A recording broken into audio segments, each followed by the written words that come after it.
Sir, आज operation सिंदूर को लेके आप ब्रीफ देंगे?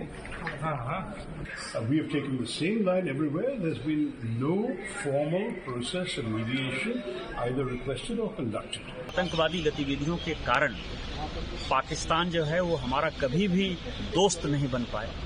देशवासी होने के नाते, इंडियन होने के नाते हम लोग सब एक यूनाइटेड फ्रंट लेकर दुनिया भर में जा रहे हैं, ये बताने को कैसे पाकिस्तानी मॉडल एक आतंकिस्तानी मॉडल बना है।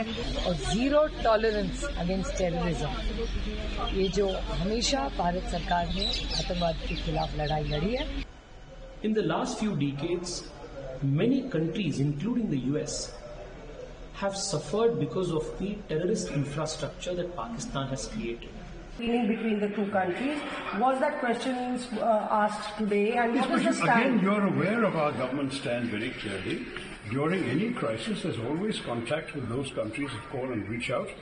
We have taken the same line everywhere. There's been no formal process of mediation either requested or conducted. You call me, I tell you what I'm doing and why I'm doing it, and that's it. Then if you want to go and repeat that to somebody else, and they take certain consequences as a result of that, is that called mediation? I don't think so, not from my vocabulary. But in any case, we are always a country that talks in a very constructive way to whoever, as there's a crisis going on. Our foreign minister, if I remember correctly, put it on his own Twitter account every time he had a call with another foreign minister. There were many foreign ministers around the world calling him, expressing concern, asking what's going on. And we gave a consistent message, I believe, to all of them. देखिए, आतंकवाद बड़ा मुद्दा है। आतंकवाद से 1947 से लेके हम लोग आज तक पिछले 77-78 साल से प्रभावित रहे हैं, और आतंकवादी गतिविधियों के कारण पाकिस्तान जो है वो हमारा कभी भी दोस्त नहीं बन पाया, जिसको हमने बनाने का कोशिश किया। हमने काफी उसके ऊपर भरोसा किया। सिंधु जल समझौता जो है इसका एक बड़ा केंद्र बिंदु रहा। इसके बावजूद भी, क्योंकि उसका पहला ही जो एग्रीमेंट की कॉपी है, वो एग्रीमेंट की कॉपी कहती है कि आप जो है दोस्ती बना के रखेंगे, पीस बना के रखेंगे, इसीलिए हम आपको इस तरह के कंसेशन करेंगे। हमने कई एक बार उनको मौका दिया, लेकिन पहलगांव की जो घटना है, वो उस घटना के बाद जो कुछ भी हुआ है दुनिया को बताने की आवश्यकता है, क्योंकि हम जिस भी कंट्री में जा रहे हैं, कोई ऐसा कंट्री ऐसा नहीं है जो आतंकवाद से नहीं जूझा, जो एक्सटर्नल आतंकवाद से नहीं जूझा है। तो मेरी बात, हमारी बात, डेलीगेशन की बात, भारत सरकार की बात, माननीय प्रधानमंत्री जी की बात, वो सभी बात वो समझेंगे, सुनेंगे, और मुझे लगता है कि हमारा मिशन कामयाब है। तो आप किन से मिलेंगे सर? ऑफिशियल्स के अलावा आम लोगों से, आम लोगों या इंटेलिजेंस से मिलेंगे? मंत्रालय ने जो है फिक्स किया है, यहाँ भी फिक्स किया है, जो भी भारत सरकार की डेलीगेशन ने जहाँ फिक्स किया है, हम समझते हैं। मैम, ब्रीफिंग कैसे रही मैम? ब्रीफिंग बहुत अच्छी थी, बहुत डिटेल थी, और उसमें बार बार जैसे मैं कहती आई हूँ, देशवासी होने के नाते, इंडियन होने के नाते हम लोग सब एक यूनाइटेड फ्रंट लेकर दुनिया भर में जा रहे हैं, ये बताने को कैसे पाकिस्तानी मॉडल एक आतंकिस्तानी मॉडल बना है, जहाँ पे उनको फाइनेंस किया जाता है, उनको ट्रेन किया जाता है, उनको वेपनाइज किया जाता है, उनको स्ट्रेटेजी बताई जाती है। और जब जब हमने आतंकी उनके कैंप्स में हमला किया, तब पाकिस्तान आर्म फोर्सेज उनका बचाव करने आ जाती हैं।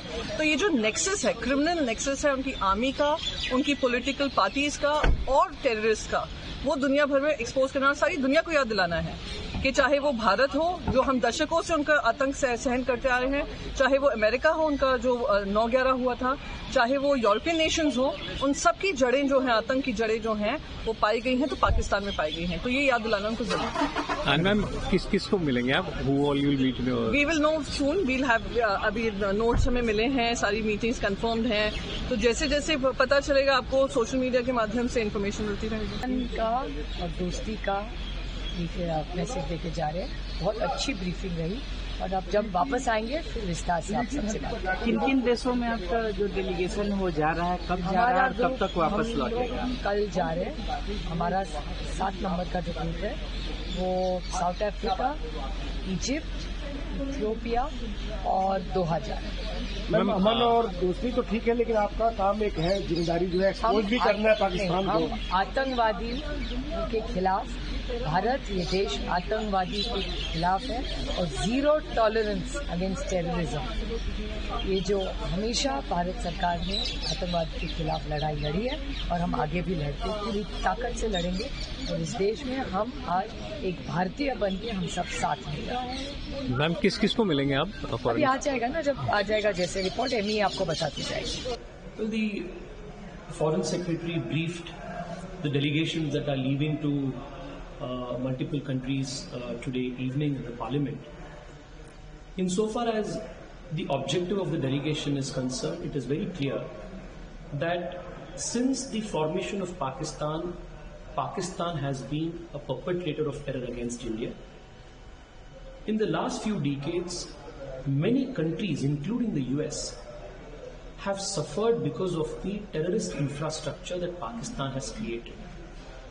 Multiple terrorist organizations and leaders of terrorist groups who are internationally wanted have found safe havens in Pakistan. And it is imperative that the world takes note of this and pressurizes the Pakistani establishment to dismantle this terrorist infrastructure, not just in the context of peace with India, but for the safety and security of the rest of the world. Right.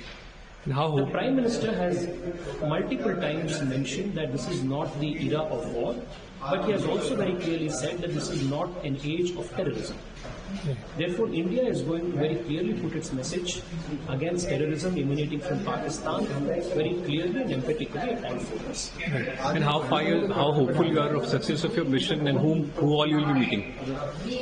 Our delegation that is being led by Dr. Shashi Tharoor will visit a few Latin American countries, South American countries, and we will then be headed to the United States of America. I'm very sure that the outcome of the visit will be very positive, because India's footing is based on truth, is a message of peace, and is a message that resonates with the rest of the world, because many countries have been victims of terrorism, and also Pakistan-linked terrorism in particular.